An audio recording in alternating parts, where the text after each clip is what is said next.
Hello, everyone. How are you all doing? It is History Tea Time, History Chat Live. There we go. Of a Wednesday. How are you? Today, we're going to have a little meander through history. So last week was pretty intense. We were talking about the princes in the tower and the new evidence and how much new evidence it really is. Oh, my microphone's looking rather in the way, isn't it? Excuse me if I'm ruffling at the moment. Or rustling, either way. So let's have a more meandering chat today. You can let me know in the comments. I will be taking more notice of the comments this week. I mentioned last week if I took too much notice, I might go off track. But let me know this week. What did you think of last week if you've watched? What did you think of the documentary, the podcast that Philippa Langley did with Matt Lewis, the Gone Medieval podcast, and of course, if you've read the book as well, let me know what you think of that. But it's not going to be the only thing we talk about today, because I think the last two lives I've done were dedicated to the Princes in the Tower. But you might want to discuss it. If you do, pop it in the comments and we will have a little discussion. Hello, everyone. I can see people joining from all over the world. Thank you so much. Good morning, good afternoon, good evening, wherever you are. Lena, last week was absolutely amazing and fascinating. Thank you very much. I'm glad you enjoyed it. There were actually, afterwards, I thought, there was a few more points I wanted to make actually about it, which, let me just say before I forget, Nathan Armin, who we had on, I think I did mention last week, he's going to be on HAD in a few weeks' time. Now, Nathan was the only, if you like, dissenting voice in that documentary.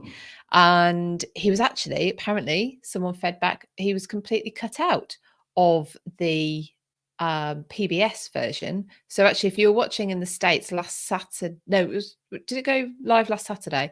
He wasn't even in it. So, but yeah, so if you didn't see my analysis of that last week and you would like to know my thoughts, I'm trying to get the things up on Instagram, so sorry.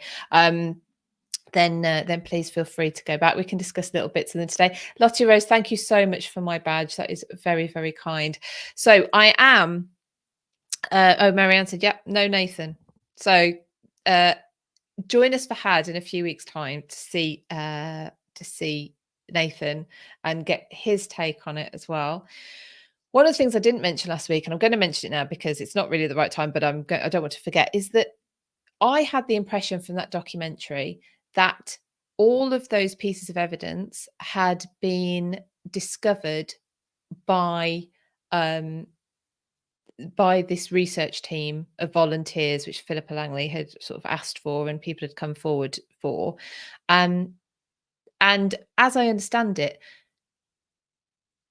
at least 3 of the 4 pieces of evidence were already known about. And I think that's very disingenuous. That actually makes me quite annoyed. I don't think that's fair on anyone, the listening audience, the watching audience, historians, especially people who've actually written about those pieces of evidence before. But anyway, that's where Nathan comes in, because a lot of it apparently he's already covered in his book, which is another one I must read. We all must read more books. And so yes, I wanted to mention that before I forgot. But it is great for chatting about, isn't it? It's a very good topic for chatting about. I've really enjoyed it. It's got me, like I said last week, out of my sick bed. Right, I've got my tea. Has anyone else got their tea? I have my tea. But yes, I am. Lottie Rose, you started me off. Thank you. I'm streaming live on Instagram, on Facebook and YouTube. And if you'd like to support me so that I can be here every week, despite, I don't even want to talk about it, my surgery. But anyway, then you can buy me badges on Instagram. You can buy me super chats on YouTube. You can buy me stars on Facebook.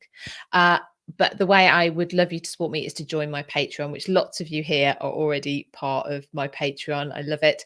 Thank you so much. It's patreon.com/British History. And it's £5 a month and you get a lot more back. We've got book club coming up. Falling over my words already. That was postponed because of my accident, but we are having it on the 10th of December. We are discussing Leander de Lisle's The Sisters Who Would Be Queen. all about the Grey sisters. So we all know about Lady Jane Grey, probably know a little bit less about Catherine, possibly know nothing at all about Mary, all in here. And a very different, I think, to before I read it, insight into Elizabeth I, how she treated the Grey sisters, who were legitimate, like they were in the legitimate line for the throne, and how she treats them is eye-opening, let's say. Alina, thank you so much. I am feeling probably as you'd expect. I'm okay. I'm glad to be working. Yeah, but so thank you very much for joining me. This all very much helps me. Yeah, so if you want to, though, come on to book club and discuss Leander de Lisle's book with us, then we are meeting now. It was postponed, so we're now meeting on the 10th of December. So that's week on Sunday. It's 7 o'clock UK time to try and get as many people in as possible. Yeah, so anyway, if you want to join us. And then the books behind me, you can't see on Instagram. We've got that's Helen Carr's book on John of Gaunt, The Red Prince, Elfrida, which is Elfrith, actually, by Elizabeth Norton, Margaret Beaufort by Dr. Nicola Tallis, The Palace by Gareth Russell, Tracy Borman's Anne Boleyn and Elizabeth I, and Julia Fox and John Guy. I couldn't think of it. They're married, but they're different surnames. Hunting the Falcon. They are next year's 2024's book club choices. So these are the books we'll be discussing next year in book club as well.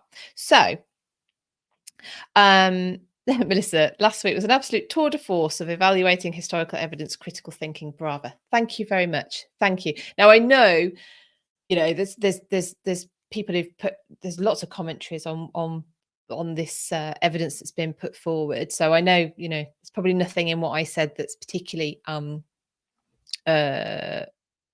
unique, of course, but yeah, it was. I do find it interesting. I do get concerned with whether narratives are put across for that people want to believe. And Emma said earlier,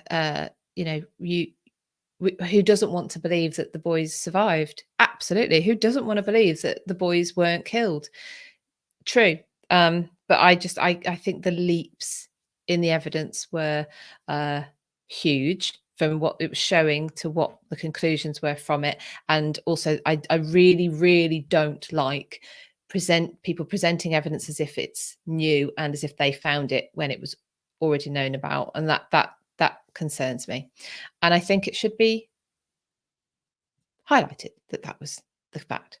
So anyway, but yes, please keep commenting and let me know what you thought about it. Ali said, I watched the English and American version of the documentary, and even though Nathan was cut from the American one, it was much more balanced and Tracy had a larger role. Oh, right, that's interesting. So Tracy was in it more. Maybe they go for who they think you'll know as well in different countries. Oh, that's interesting. So the other thing that's come up a lot in the aftermath of that, so it's less than it was, but the comments about the DNA. Now, I know we've discussed the DNA testing of the bones in Westminster Abbey. And my thoughts on it are, genuinely why are we wanting to know? It's not a cold case it's not like a modern day cold case where there's been a crime and the victim's still around or the victim's families are still around and we're trying to find the perpetrator. It's for curiosity's sake. And then since then, I have listened to another commentary or an article actually on how those bones were discovered in Charles II's reign, how they were excavated. So there's a few problems scientifically, as far as I understand it, with DNA testing the bones. So I have an issue with it morally. I've made that clear. But from a scientific point of view, and one of those objections is that I don't think it will tell us anything, or it certainly won't. It certainly isn't the final piece of evidence which tells us exactly what happened and who did it. It just doesn't. I but yeah, so I forgot where I was going to with that. Lottie Rose, I do think they focused on certain areas which presented it in a certain way, which when you look at the bigger picture, you start to notice the cracks. Yeah, there were cracks. And everyone does really want to believe that they survived. That is absolutely true. Alina says, I found the documentary quite interesting about how historical evidence is gathered and something in which needs to be looked at deeply. But as someone said, we don't have the evidence. So yeah, so the DNA bit, sorry, it was what I was saying about, wasn't it? The contamination of the bones when they were found would be quite high. You know, whether the DNA survived, I don't know, but the contamination is supposed to have been quite high. So I think there's a lot of scientific issues with DNA testing the bones, even without the moral arguments against it. So so there you go. There you go. We spoke about Tracy there. Now, I want to mention, because I don't think, because of last week we were talking about the Prince in the Tower, I only briefly mentioned that we'd just finished the Tudors Online History Festival. And I did say that I would let you know if you didn't come to that, but you now would like, you'd like to get your hands on those talks, as well as the speaker. Amanda, yeah, also the contamination for when they're examined in the 1930s, of course, yes. So, it's I personally think it's dodgy on the scientific front and it's dodgy on the moral front. And I just genuinely don't think it would give us the answers that we're looking for. It's like, oh, there's this argument going on. Well, they'll just DNA test the bones and we'll have the answer. No, we won't. We just won't. Mike says DNA test of John Evans' remains would be possibly more beneficial. Perhaps because they've been undisturbed as far as we know. John Evans I thought that was suspicious that he was missing from the documentary, and in the podcast there might be more on it in the book, I don't know, but why, when it was the big news a year ago that actually Edward V had been buried as John Evans in Devon. I said Somerset last week, in Devon, in a church in Coldridge. Why was that not mentioned in the documentary? Briefly mentioned in the podcast as sort of, oh yeah, he survived Stoke, but he was badly injured, so he went and lived out his days in Devon. Why? What? That is not a good conclusion. And actually, you haven't even proven that he was at the Battle of Stoke Field. So then to say, oh well, from then he went to this place. I listened to a book about the Anglo-Saxons from Mark Morris, and he's at the moment, and he was talking about the King Arthur, the legend of King Arthur, and you can't disprove that he existed, but you can't prove that he existed. So you could say, well, you believe in Arthur. He said, but it's akin to saying that this missing 1,000-piece jigsaw was definitely a jigsaw of a steam train because one of the pieces that survived is of a puff of smoke. And I feel like that's very much that could be used as an analogy for this like I say, supposed new evidence, but we'll get into that with Nathan on History After Dark in a couple of weeks' time. History After Dark tonight is with Gareth Russell. So 8:15 tonight. We're only on YouTube now, History After Dark, if you look for us. So if you go to our story on Instagram, there is a link. But we have Gareth Russell joining us tonight to talk about his book about on the palace, which you can actually see behind me. You can't on Instagram, it's blurred out, but the palace, about Hampton Court Palace. So he's on History After Dark tonight. Next week we have Julian Humphreys, who is flipping hilarious. So he's coming on History After Dark next week, and the week after will be Nathan. We will be poking that Ricardian bear with self-proclaimed Tudor propagandist. I think his tongue is firmly in his cheek when he says that. He will be joining us the week after. So, yeah, Melissa. Yeah, no, I have no. Melissa says I have no moral objections to testing human bones. I think it's up to the descendants or non-descendants. The problem is it's 600 years. There is no descendant now that could say I'm happy for that, and it to be, this is not someone's relative that they remember. But also, then okay. So I will say this once more, and then I will leave it. But my thing, I think it's curiosity. We're looking at it for curiosity's sake. What are we solving? What are we actually solving, and why? And therefore, who else's bones would you like to dig up and have a look at? I actually am in favour of slippery slope arguments. I know some people say, "Oh, I don't like slippery slope arguments." If you're going to set a precedent, you've set the precedent. So, Melissa, yes, I should have mentioned David Starkey. He did shred the up the John Evans evidence. Yeah, he definitely did. And it's a brilliant YouTube video. And I did watch that before I did mine. So thank you for mentioning him, because I really should have mentioned him when I did that. Angie, Judge Rinder, it felt like a farce. Yeah, Judge Rinder is they made him out to be very I don't know. He's a celebrity. That's what he is. That's what, and he's lovely. He's a lovely man. But that is what he is. A celebrity judge. Amy says someone said if they agree to DNA test the ones of the princes, that there's another king in Westminster. They don't exactly know if it's him. That means people would start demanding DNA testing. Yeah, I think they would. And there's limitations to DNA testing. It's not a DNA test and we have absolute answers. Apparently, again, this is science that I'm, on the periphery of. Maybe we'll get someone on to talk about it.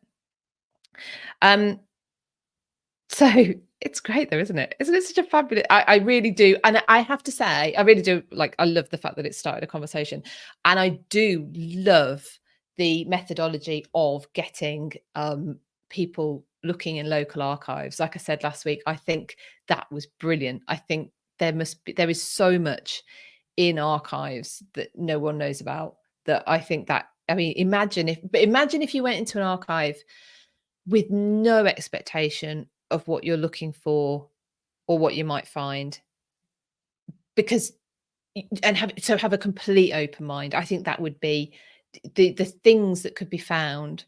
I think I might go into my local one.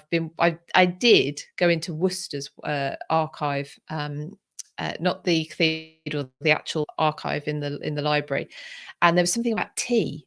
And I thought, I wasn't looking for something about tea. I was actually looking for somebody's house history. I was doing a house provenance report, and I saw this thing about tea, and I thought, I'll come back and have a look at that, and I never did. So I think I'll do that. Where are we? So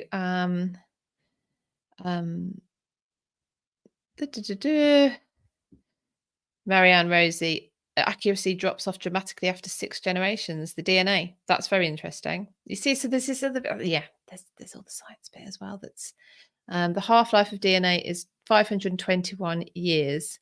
We might be too late. It also wouldn't tell us. Well, it would tell us when. I suppose it would tell us they died as children, if it was them, of course. Which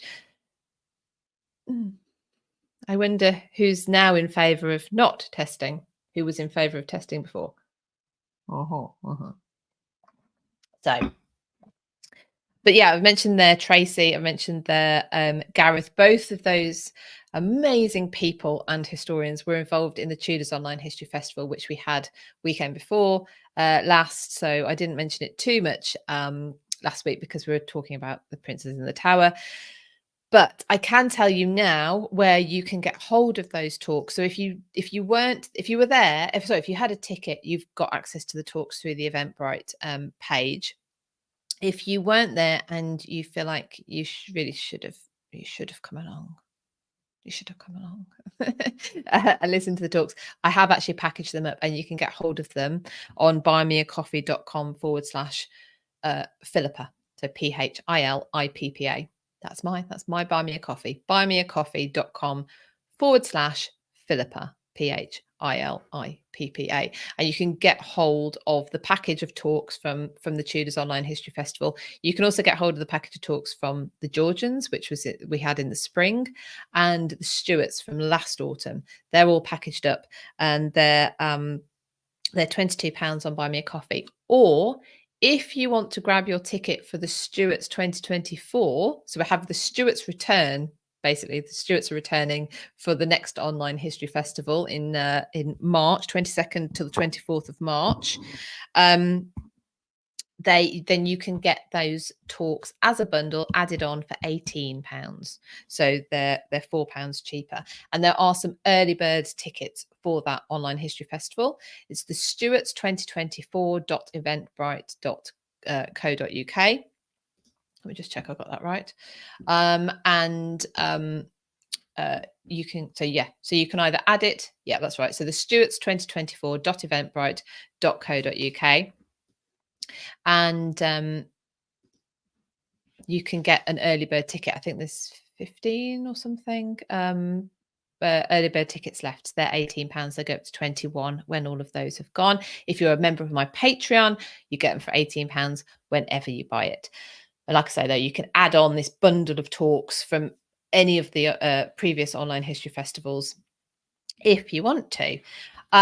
Other things that are available. So you might have seen, I know we're a little bit past it now, but the history is fascinating. Armistice Day, the Gareth Russell did an interview with me about the origins of the commemoration that happens around. I don't know to call it. It's not a celebration. It is a commemoration, and the pageantry and all that goes around Armistice Day, the way it was built up, the significance of it, how it was decided, what happened. Anyway, so that's available on YouTube and on the podcast if you want to listen. So you can listen to this, and you can listen to all the interviews on the podcast. I'm on Spotify and Apple Podcasts and probably loads of other places, but there I know are the main ones. And if you want a notification when those go live, if you sign up to my Substack, which I'm forgetting all my links today, Substack. What am I on Substack?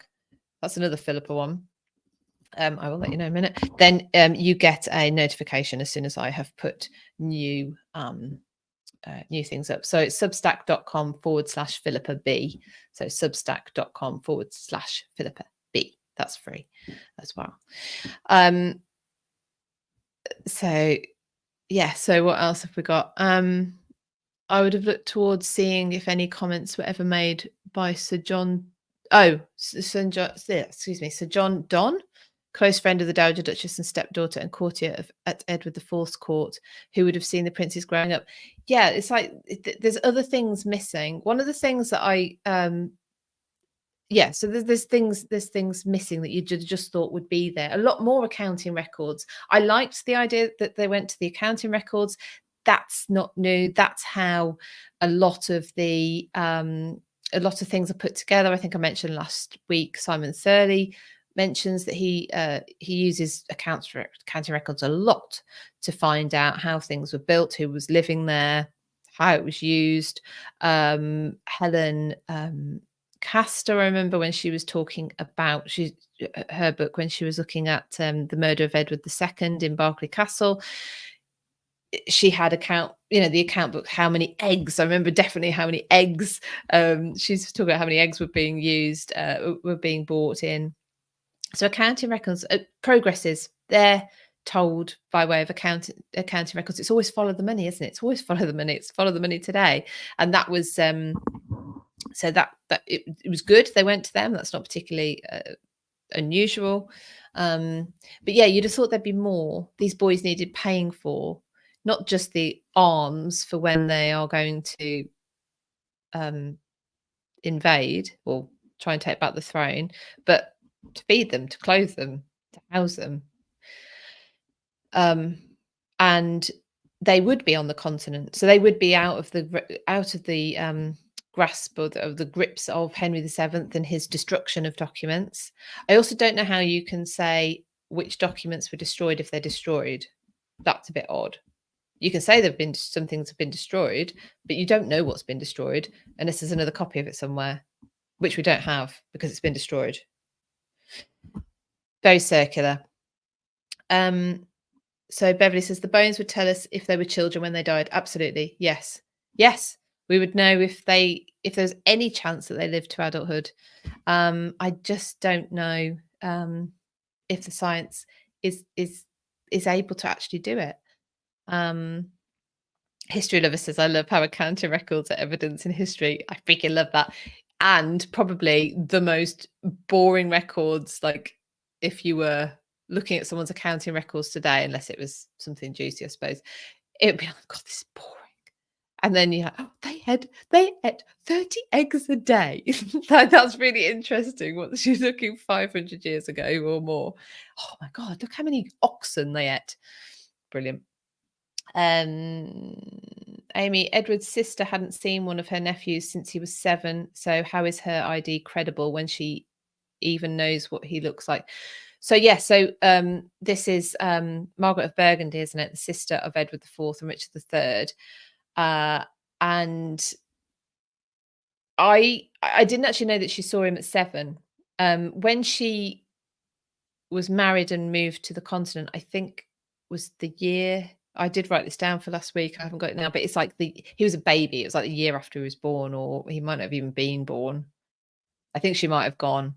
Well, and he was born after she'd gone. So she must, unless she came back, I don't know how she would ever have seen Edward, and certainly hadn't seen Richard. And this idea that, oh, well, they've got birthmarks on. I think I spoke about that last week.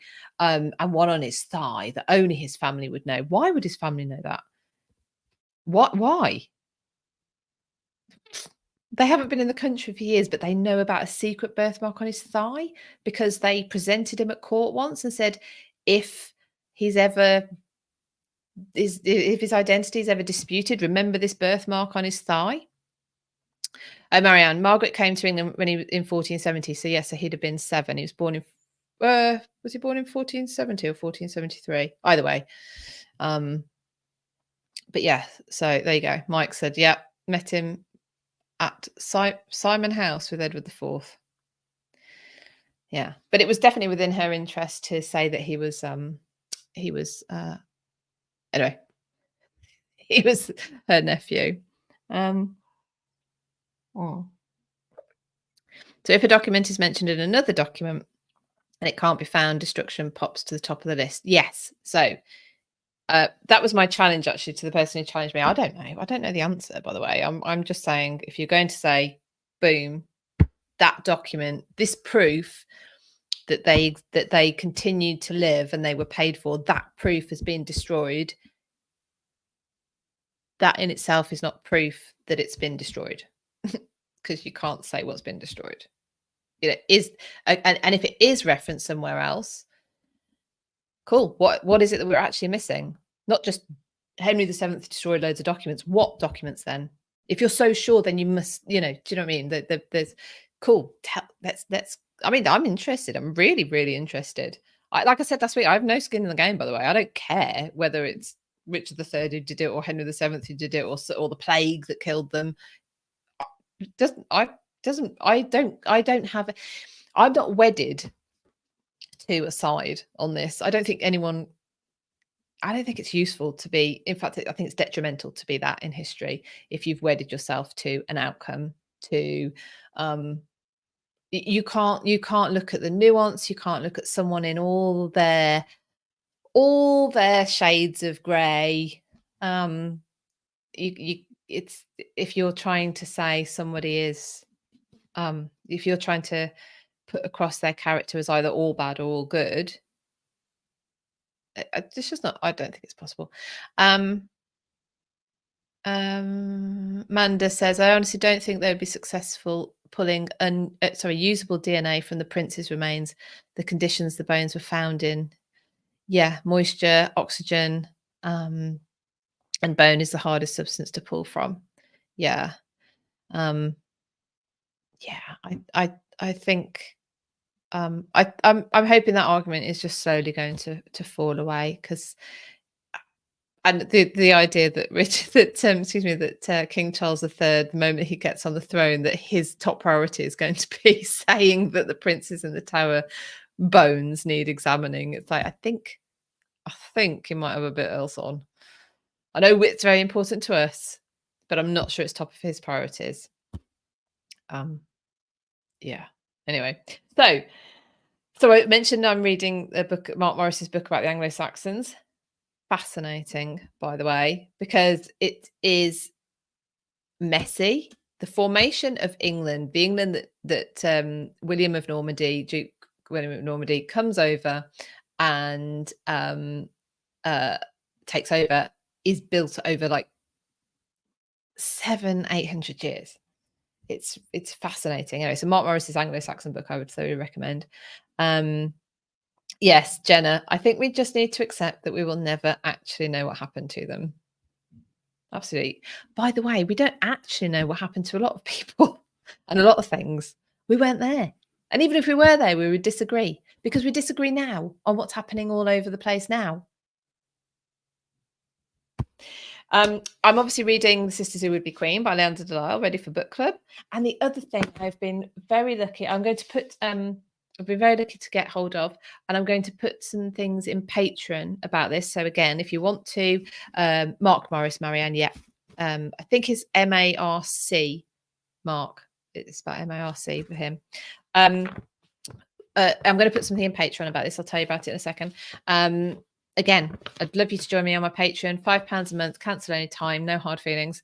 And it means I can give a lot back to you. So let me tell you what I'll be putting in. Oh, and this links to my next interview, which luckily I did before my accident. So that's coming up. I'm ready to roll out in a couple of weeks' time with Leslie Smith. Leslie Smith is a medical historian. She's a curator of Tutbury Castle in Staffordshire. She is she's an incredible historian. She does how would I put it? I've got an interview with her about how she puts together her characters. History Lover, how do we join the book club? Yes, sorry, on Patreon. So members of my Patreon, the book club is within my Patreon. So patreon.com/British History. And if you join that, then you're automatically part of book club because that's where it is. And we have lots of fun in there. It's lovely because the book club is we do it on video call on a Zoom. We actually get to meet each other, which is lovely. Amy, even if DNA is done and it shows that they are the princes, someone will say it's fabricated because people love to disagree. Yeah. Yeah, they do. Oh well, it's fun.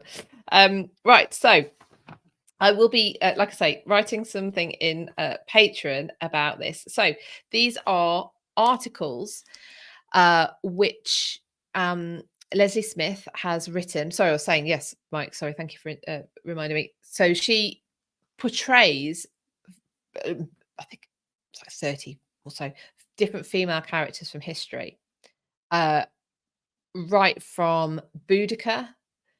She does Elizabeth I. She does Mary Queen of Scots. She does Nell Gwyn, right through to Margaret Thatcher.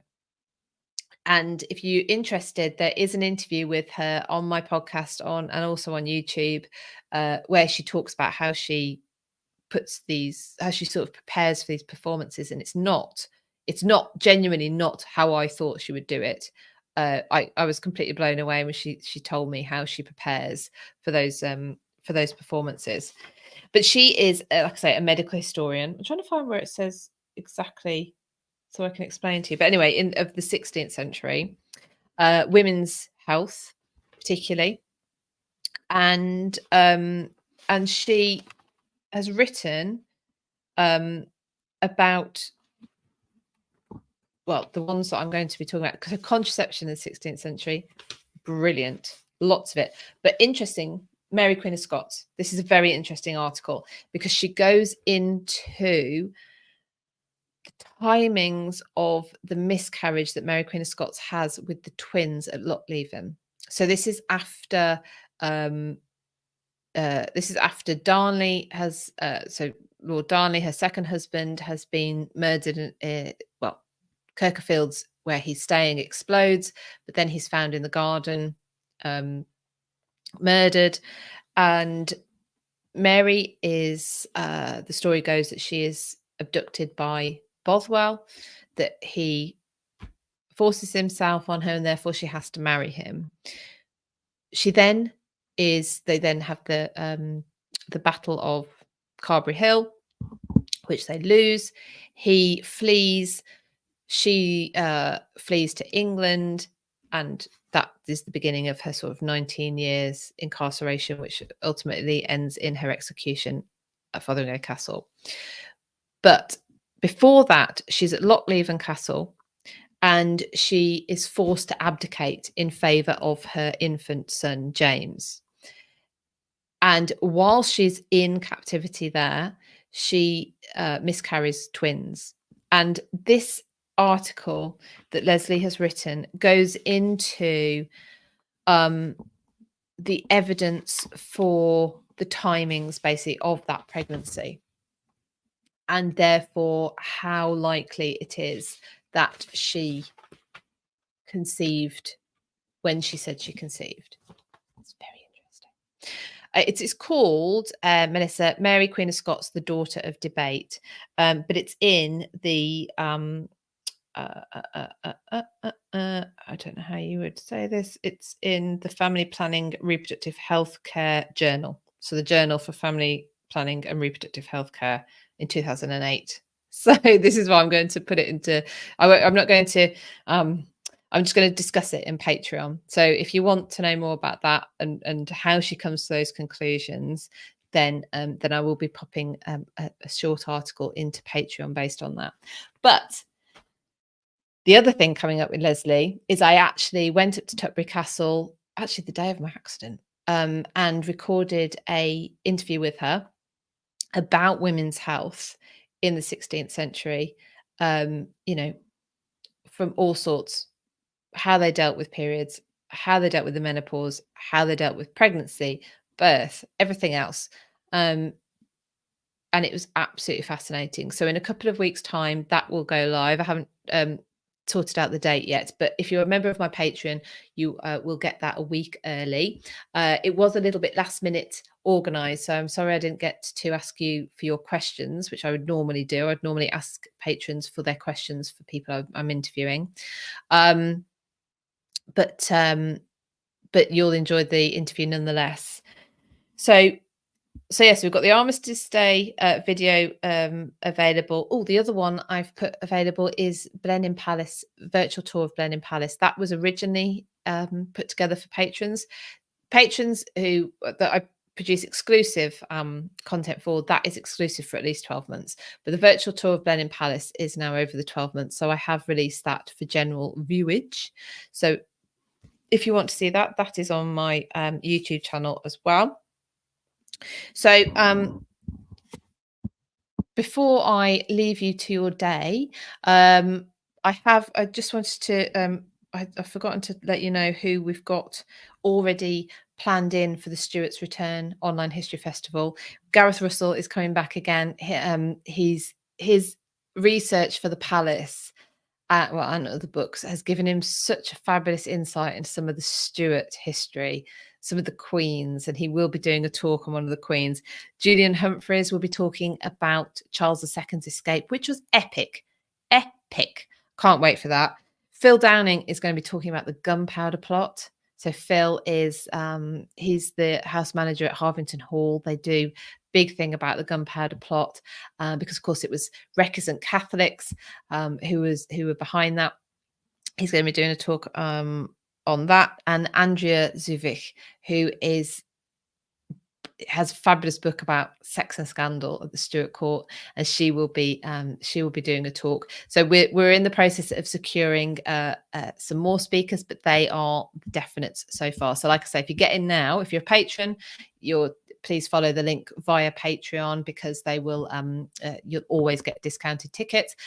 But even if you're not a member of my Patreon, there are some early bird tickets left for that. You can go to the Stewarts 2024.eventbrite.co.uk and get your and nab your ticket. You can add on to your ticket talk bundles for the Stewarts Online History Festival from last autumn, the Georgians from last spring, and the Tudors. If you want one or all of them, you can add those on for an extra £18. If you just want those standalone, you can go to buymeacoffee.com/Philippa, and you can also get those there without needing a ticket to the next online history festival. They're just slightly more money.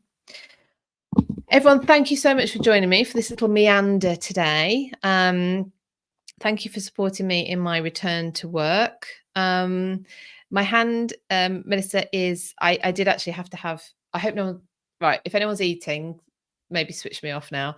I did have to have the top of my left finger amputated after the accident. So I'm in a bit of pain emotionally, like what the hell? So yeah, so it's a bit hard to it's hard to come to terms with, but I'm getting there. This helps. So I really appreciate you being here. I appreciate your support. I love talking to you. I love doing this. So it's fabulous. So thank you ever so much for all the well wishes as well that people have sent me over the last few weeks. It's very much appreciated. But for now, oh well, hopefully I'll see you on History After Dark tonight with Gareth. So me, Katrina Marchant, Catherine Brooks, no, Ibbotson. She's changed her name. Sorry, Catherine.